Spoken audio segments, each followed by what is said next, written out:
Hello and welcome to the channel. I'm Annie and I like to talk about books. Now, regular viewers may be aware that I am going on a fantastic trip, well, I hope it's going to be fantastic, to Australia. And I'm going tomorrow. And I can't believe it's actually happening. Well, about 10 days ago, I thought I was going to have to cancel it, but we are where we are and I'm still going to go and it's going to be great. But hang on, where's Stanley? Oh, Stanley. What are you doing sitting on my suitcase? We've talked about this, mate. You can't come to Australia with me. You'd have to have your own plane ticket and I can't afford to buy another one. I'm really, really sorry.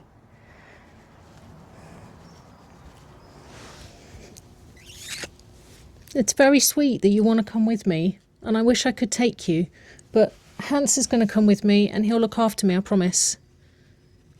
And I'll tell you all about it when I get back. I'm only going to be gone less than 2 weeks. It's less than 2 weeks, Stanley, I promise.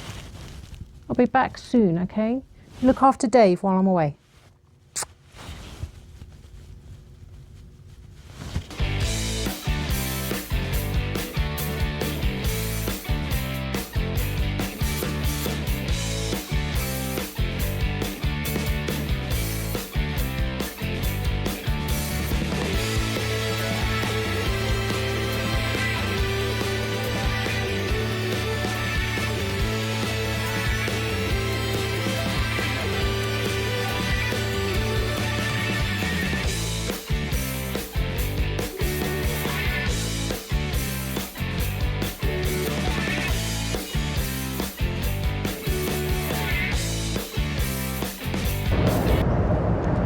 Well, apparently I'm in Australia. I promise that is the Sydney Opera House in the background. You just can't see it because of the glare.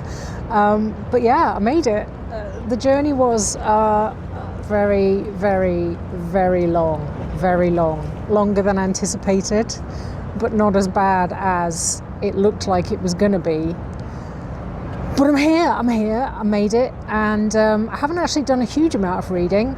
I've mostly been listening to The Wandering Inn by Pirate Arbor, which is part of Read It or Yeet It, so I will talk about that more in that video. But I did start Forbidden Places by Penny Vincenzi on the very last leg of the journey from Perth to Sydney. And yeah, I'm really enjoying it. It was exactly the right kind of book I needed at that point. It's kind of a drama with various women in the Second World War. It starts in 1995 with them meeting up when they're in their 70s and talking about some kind of big secret that one of them's been keeping for 50 years. And then it goes back to 1938 and starts following them through their lives. And it was very easy to read, very breezy, but quite intriguing. So I'm enjoying it so far, but mostly I can't quite believe I'm on the other side of the world.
So I just got back to my hotel, my perfectly adequate hotel room, after an excellent first day in Sydney.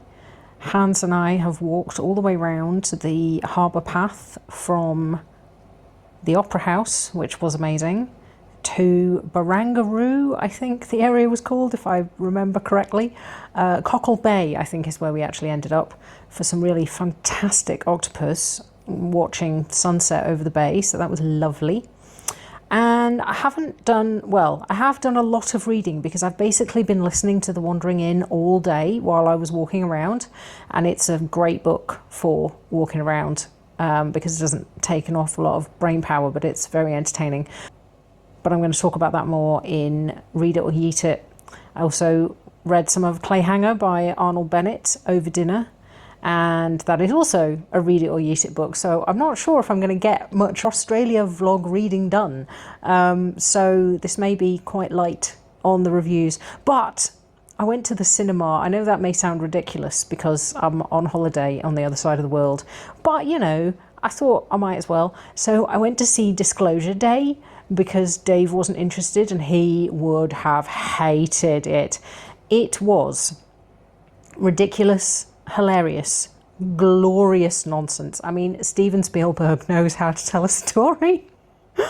And I am always here for Emily Blunt. I mean, who isn't? Colin Firth was also excellent.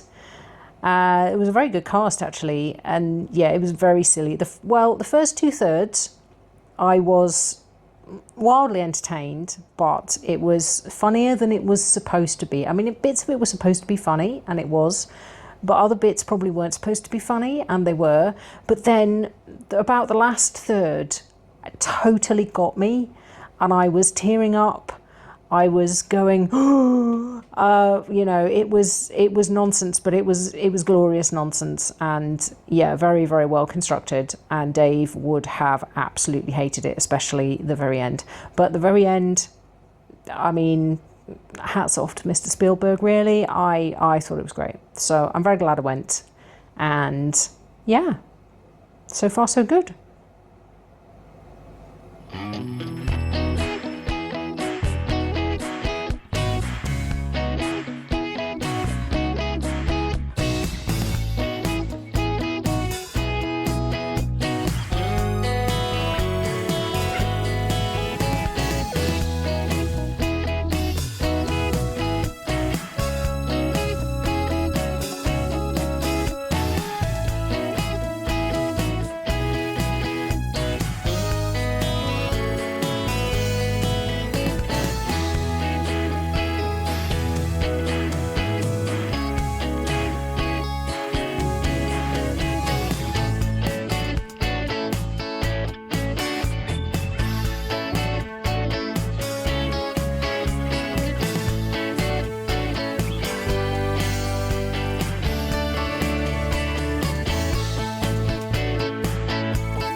I hope you can hear the sea, but that it's not too loud and distracting.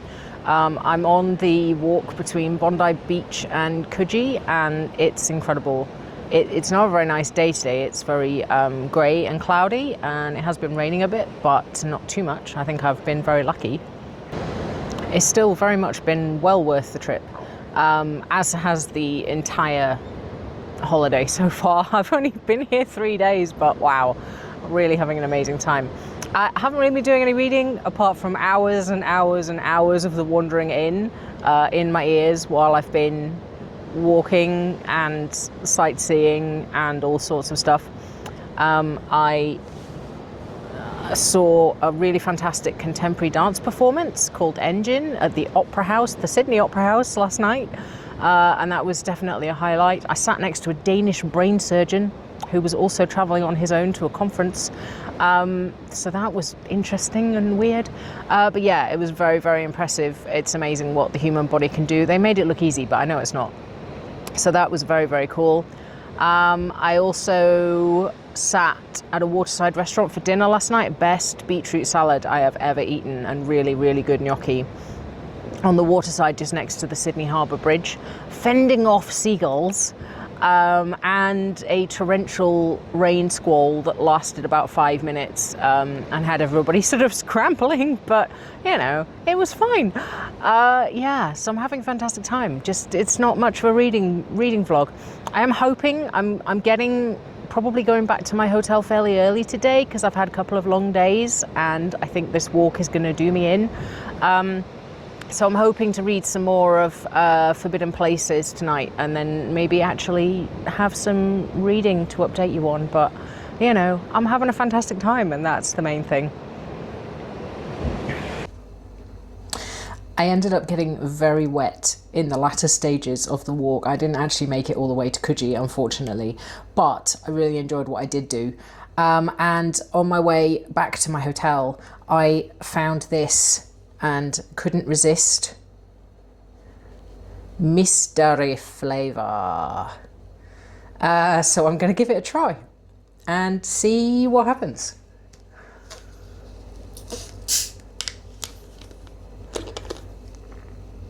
I think it's kind of pink.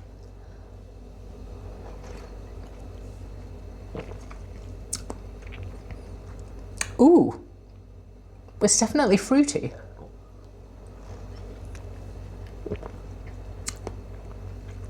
Yeah, it's definitely a mystery. No idea at all, but it's perfectly pleasant.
So I've just arrived at my accommodation in Brisbane. No idea what's going on with my hair, but And yeah, thought I would do a brief tour because that's what people do when they travel and do vlogging, right? So when you come in, this is the main living room. And then I have a nice bedroom with a desk, very comfy looking bed, really nice looking bathroom, very happy with that. Haven't even unpacked yet, but I will do that in a minute. Got a little kitchen unit, which is what I really wanted.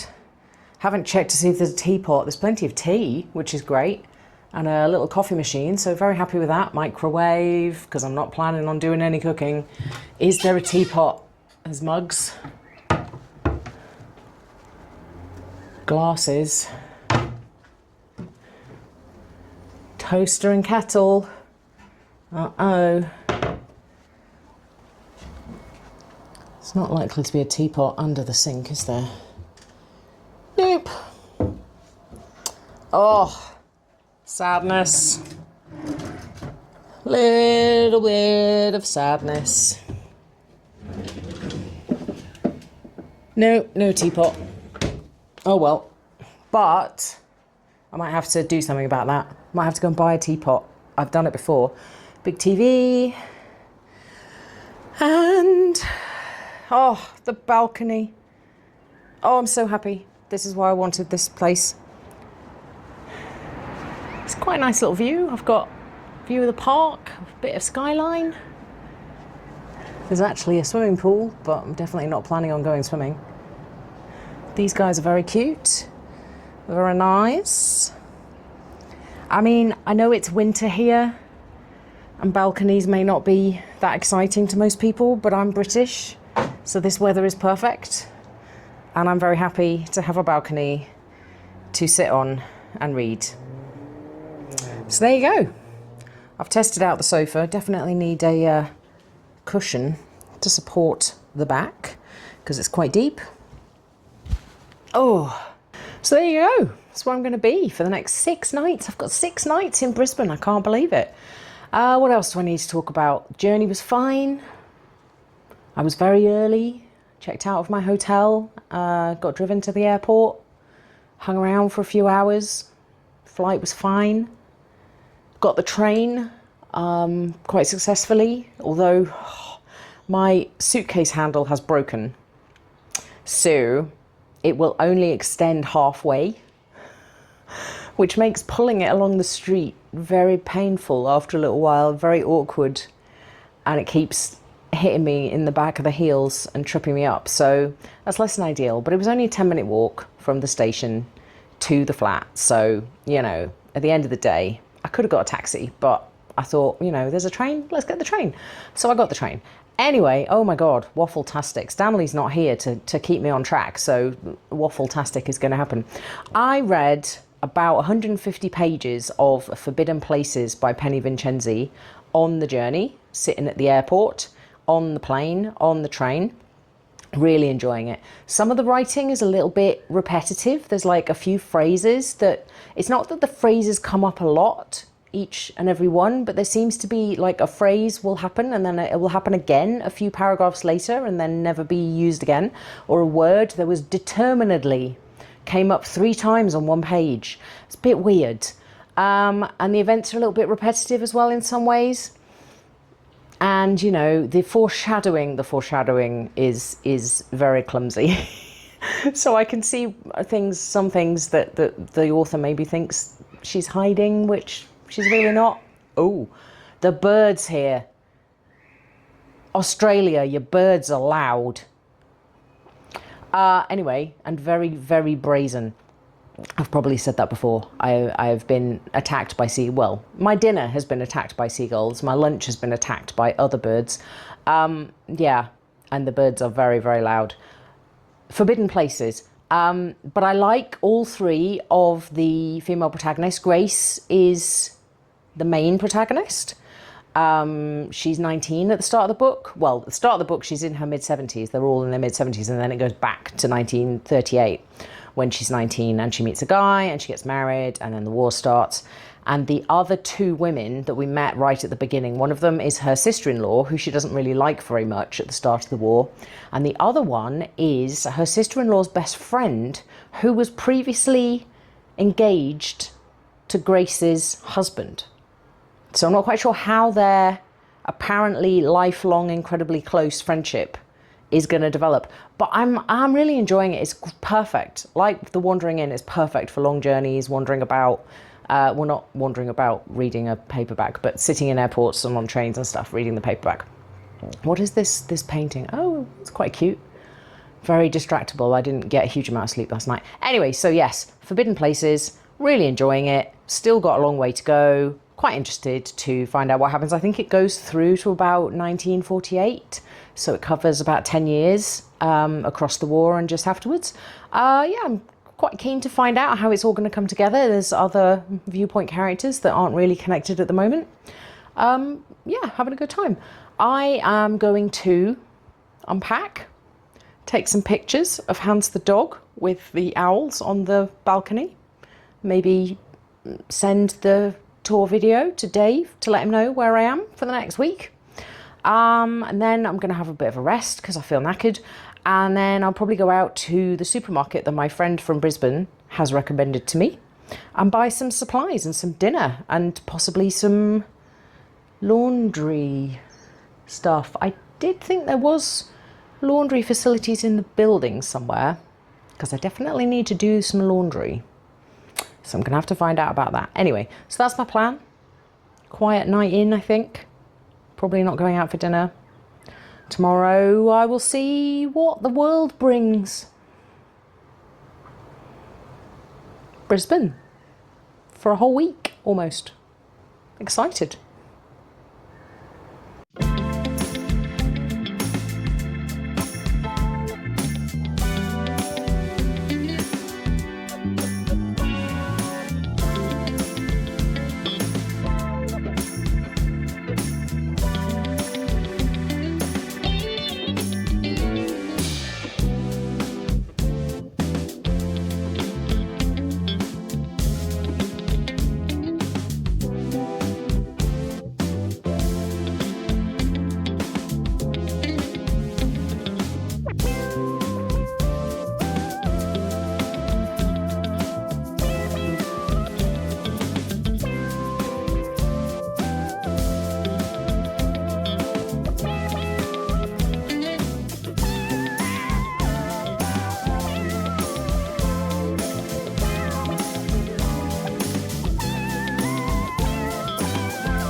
So it's my last day before I fly home tomorrow.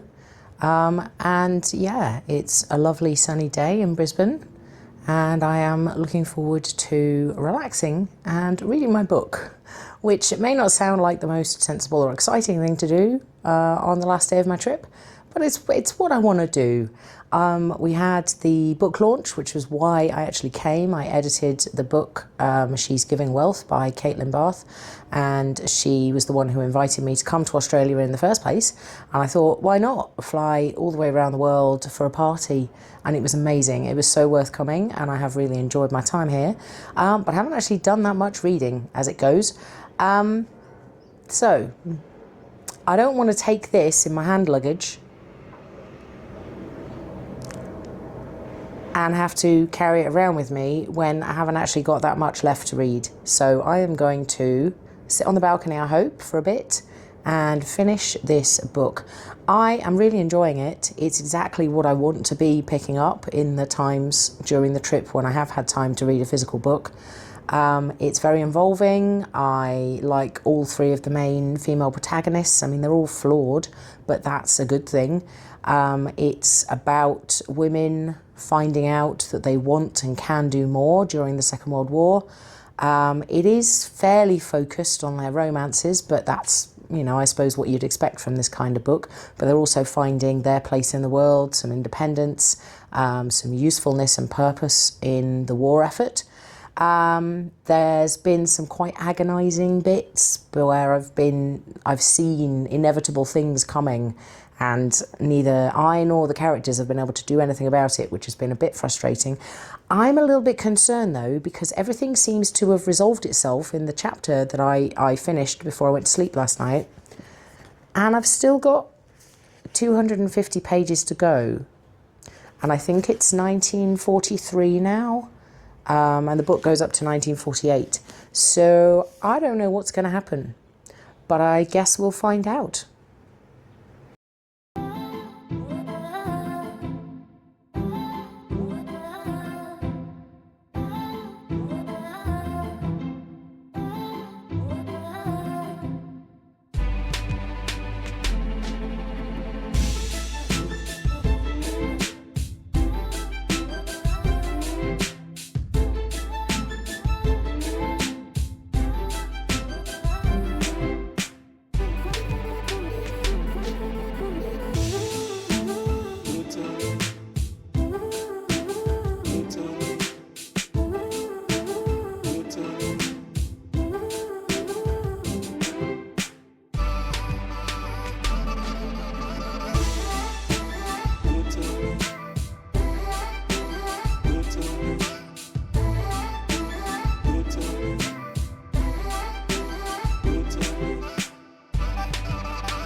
So my plan for the day worked out very well, and I have finished Forbidden Places by Penny Vincenzi.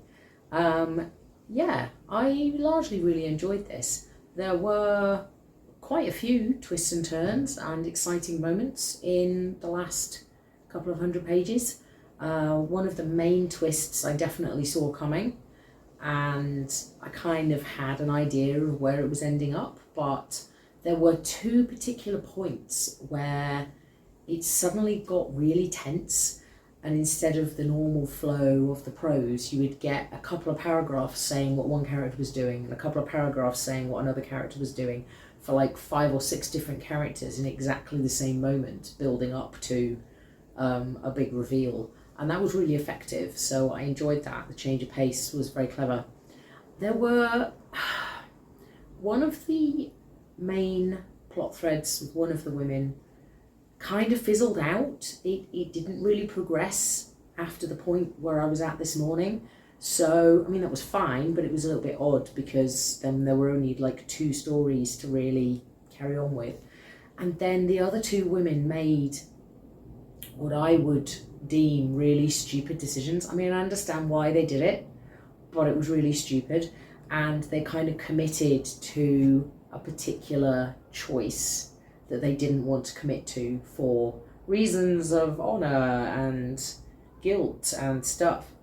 And then they only really kind of got out of that through external events, and they didn't have a huge amount of agency. I mean, that's maybe not entirely fair. One of them definitely didn't have any agency and it was all taken out of her hands, which was a little bit disappointing. And the last one originally looked, it was like it was going to be that way, and then she did actually have to do some work of her own. So I guess, I don't really know what I'm saying. It just felt as though for a book where the themes were about women finding independence and purpose in the Second World War, once the war finished, they didn't really continue to stand up for themselves in the way that I would have preferred. But overall, it was very readable for a big chunky book. It didn't feel like a chore to read at all. It was very interesting, very compelling. I got sucked in, definitely. I was going a bit back and forth on my rating. I was going to give it 4.5, but I think I'm going to give it 4 because the ending wasn't quite what I wanted it to be. But yeah, I do love a Penny Vincenzi. I know that's not true. I haven't loved all of the ones that I've read, and none of them have been like 5-star reads, but they're good, solid, entertaining books. And now I don't have to pack it. Don't have to carry it back to the UK, so that's very good. What was this doing for me?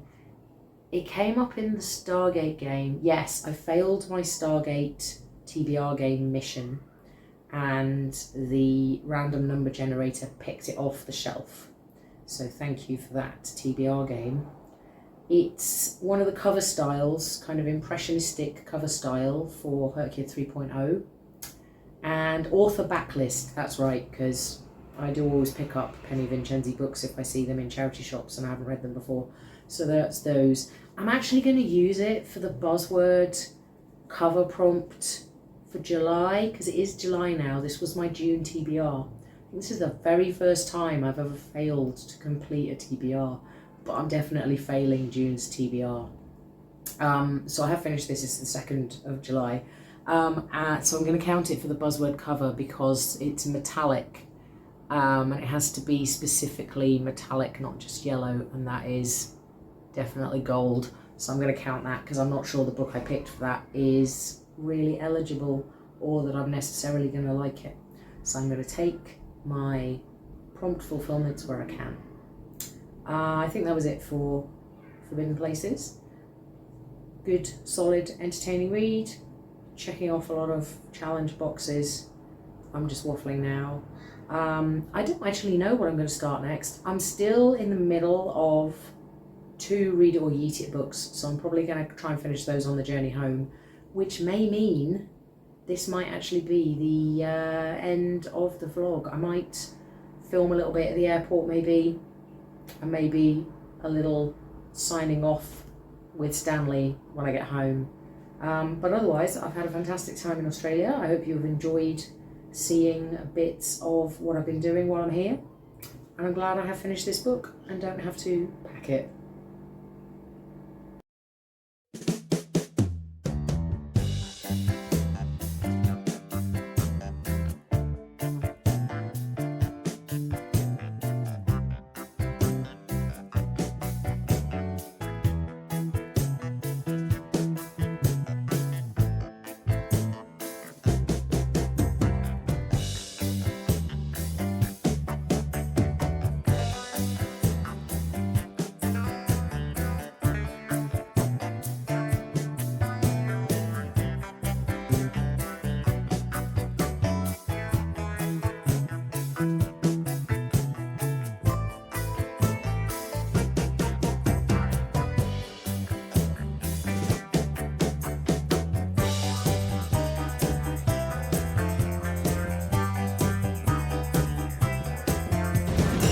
So I'm about to board my flight to Singapore from Brisbane, and I just wanted to pop on and say, instead of reading the books that I kind of should be reading, finish off my TBR from June, which I haven't done, I think it's the first time I've ever not completed a TBR. I mean, not including DNFs, but at least attempted to read all the books on my TBR. But I have been distracted by Heartstopper, and I have read volumes 3, 4 and 5 while I've been waiting at the airport, and they're so good. Oh my god, they're so good. I'm so glad I decided to read them. And I also bought volume 6, and I'm going to read that on the plane because I need to finish it off, and it came out yesterday, I think, so very good timing for me. And yeah, absolutely loving it. If you've seen the TV show, even if you haven't seen the TV show, read the comics. Totally worth it, really adorable, absolutely love it. And now I've got to go. So I had heard tell of the wonders of Singapore airport, and walking through from my arrival gate to my departure gate, I was thinking, I don't really see it. I don't know why people are going on and on about it. And then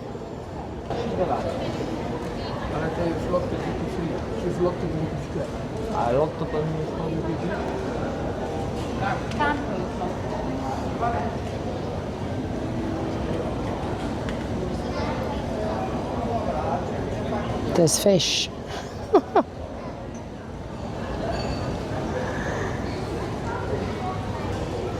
I don't know, maybe it's not that amazing, but anyway, I am here, albeit fairly briefly. And yes, I read the whole of volume 6 of Heartstopper on the plane from Brisbane. And yeah, it was really good. I enjoyed it. I liked the fact that it didn't have an overly neat ending, because, you know, these are all teenagers, and as they said in the volume multiple times, teenage relationships don't necessarily last all that long. And some of it was quite sad, and some of it was really lovely, and overall I think it was a good conclusion. I'm looking forward to the film coming out to complete that aspect of it, and I'm glad I read it. So yeah, I would say 4.5 stars overall for the series. Good stuff. So, as you may be able to tell from the grey speckled wall behind me, I'm in an airport. Extra points if you get that reference. Announcements. This was a foolish idea. I am keeping half an eye on the baggage claim track, but not expecting mine to come out for a little while. I feel pretty good for having been travelling for over 30 hours. I think I got about 7 hours sleep on the plane, which is unheard of. It definitely feels like it is 9:30 in the morning, so that's good. Just got to make it till the end of today, which is Saturday, I think. And hopefully jet lag won't be too bad. Fingers crossed, that's what I thought on the way out, and it did kind of hit me. What do I need to talk about? I read the entirety of Dream Snake by Vonda McIntyre on the journey, and I was going to punt it and possibly not read it at all, because I have other books that I could use for the prompts I was going to fill with it. But it was really, really good. It was so good. I picked it because it's science fiction written by a woman in the 70s, which is one of the Reddit Fantasy Bingo squares. Otherwise, never would have got it anywhere near my radar. And it was really good. It's about a healer called Snake who travels a post-apocalyptic world, doing what she can to help out people in relatively primitive conditions. It's a weird tonal shift between relatively primitive, nomadic settlements and knowledge of previous technology, and also use of previous technology in the city. Is very much people outside are not given access to stuff. And Snake has snakes. So I'm going to use it for my Chinese birth year of Snake for Herkyard, and also post-apocalyptic wasteland for one of the biomes. And she wanders around. It feels quite episodic, but then her life is quite episodic, and then it does very much come together by the end in a really interesting way. It's wonderfully queer in unexpected ways. Lots of really great stuff about societal attitudes, access to knowledge, prejudice against people who are different. Really interesting stuff to do with relationships. There's a fair amount of polyamory. Really, really enjoyed it. 4.5 stars So excellent book to finish the vlog on. And Hans and I have had an amazing trip. I mean, it's not all been amazing. There have been some issues. Let me tell you, there have been some issues. Don't ask about the 2 a.m. cockroach incident. I don't know if I've mentioned that before, but if I have, I'm mentioning it again. It was not good. But we have overcome, and we're very proud of ourselves for being adventurous, flying to the other side of the world for a party, and doing a fair amount of reading along the way. So thank you for joining me, and I'm looking forward to giving Stanley and Dave a big hug when I get home. I'm home. I made it. Stanley, oh my God. So good to see you.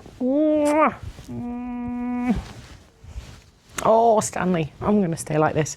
Yeah, I spoke too soon about the last clip being like the farewell. So the plane landed at 9:15, which was 3 hours late.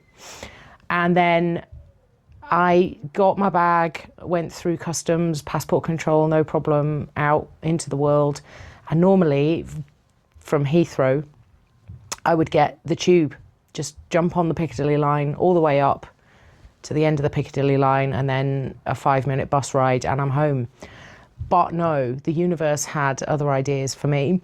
Yeah, so we made it. I apologise for anybody who is not interested in the vagaries of the London transport system, but I need to vent just a minute. So I got on the tube at Heathrow. We made it to Hounslow Central, and there we stopped. And we were told that there was a signal failure at Acton Town. And we sat on the train for a little bit, and then they went, oh no, the line's suspended in this direction. Everybody's got to get off.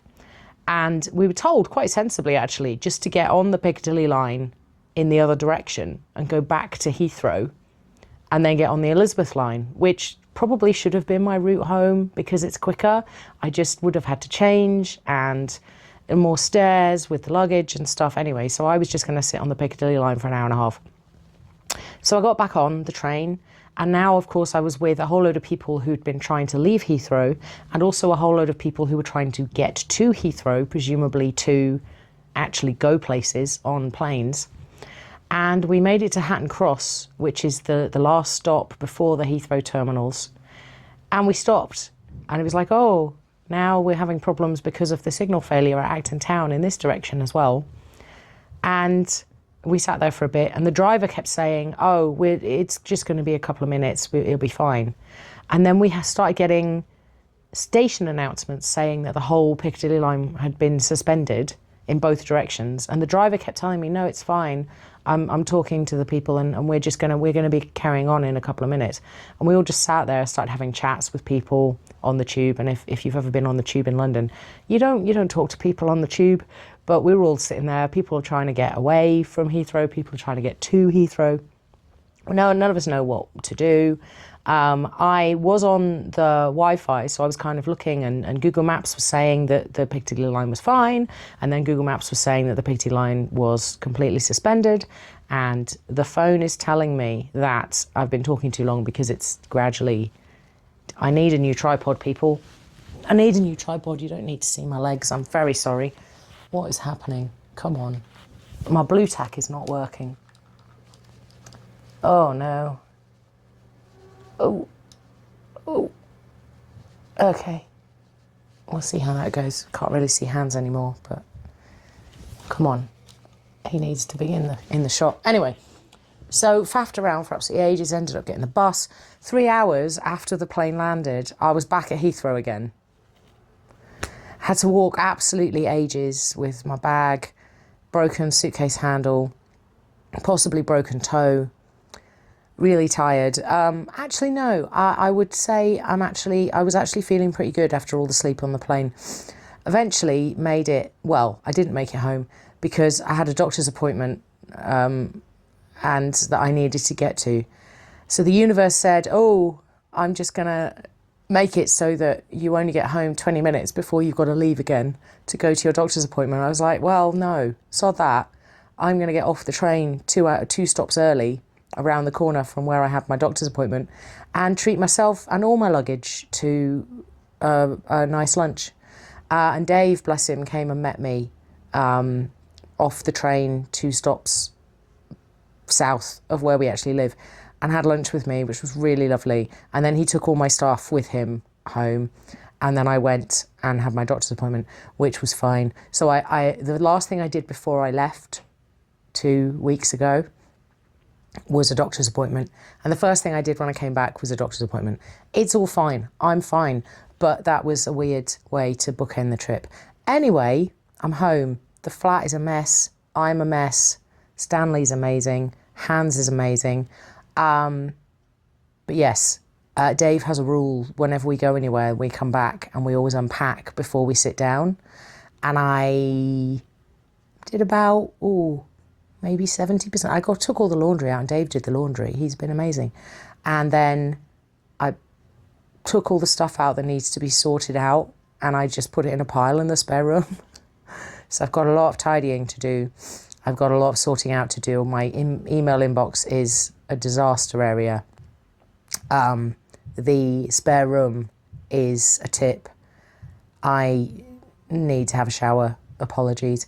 But yeah, I'm back, and it already feels as though the whole of the last 2 weeks never happened. But we went all the way around to the other side of the world, Hans. And we mostly had a really great time, didn't we? Didn't we? Yes, we did. We mostly had a really great time. Really glad you were with me. Very nice travel companion. Good friend to have. But I'm glad I'm home. With my giant bear. Thank you for looking after Dave, Stanley. Yeah, I have so much to do, and I've got like 5 new work projects that are going to start this week. It's Sunday today. I've done so well though, because I slept, as I said, a lot on the plane. Yesterday I made it till about 9:30 in the evening, and then I was just a switch went in my brain, and I was just, that was it. So I went to bed, and I slept for 10 hours. I slept from 10 o'clock last night till 8 o'clock this morning, which it never happens. So yeah, I feel pretty good, and I'm hoping that that will continue. And I have just clicked back into the UK time zone without any problems. Is that possible? Does that happen? Is it just suddenly going to hit me somehow, and today or tomorrow? But let's not worry about it. All I really want to do, despite all of the stuff that I have to do, all I really want to do today is listen to Dungeon Crawl Carl and colour. That's all I really want to do. I started Gate of the Feral Gods, which is Dungeon Crawler Carl 4, on the train, on the way home. My epic multi-hour journey back from Heathrow. And it's really good. It's really good. I'm loving that series so much. I can't believe that in the last few months I have started 2 absolutely huge fantasy series, Dungeon Crawler Carl and The Wandering Inn. And I'm in both of them now. And that's just going to be, I could just listen to those audiobooks for the rest of my natural life and probably never run out. But they're both really, really good. And I'm kind of annoyed about it, but also not. Anyway, you probably didn't need to know any of all of this. I'm very sorry. It's been a weird month, but mostly a good one. And even the things that have not been good, I feel very proud of myself that I have coped and dealt with them and not got too upset about stuff. So go me. At the age of 48, I feel like I've finally become an adult in the last 3-4 weeks. Right. Thank you so much for joining me on this Australia vlog. Stanley, you can watch the video and find out what you missed. Please do give this video a like if you liked it, and subscribe if you want more content of me and Stanley, and sometimes Hans, and sometimes other fun little fairy friends talking about books and doing weird things. I've completely lost my train of thought. I'm going to go. But I will hopefully see you in another video very soon. Oh, Stanley, you've got to face the audience when you can wave this hand today. Oh. Bye for now.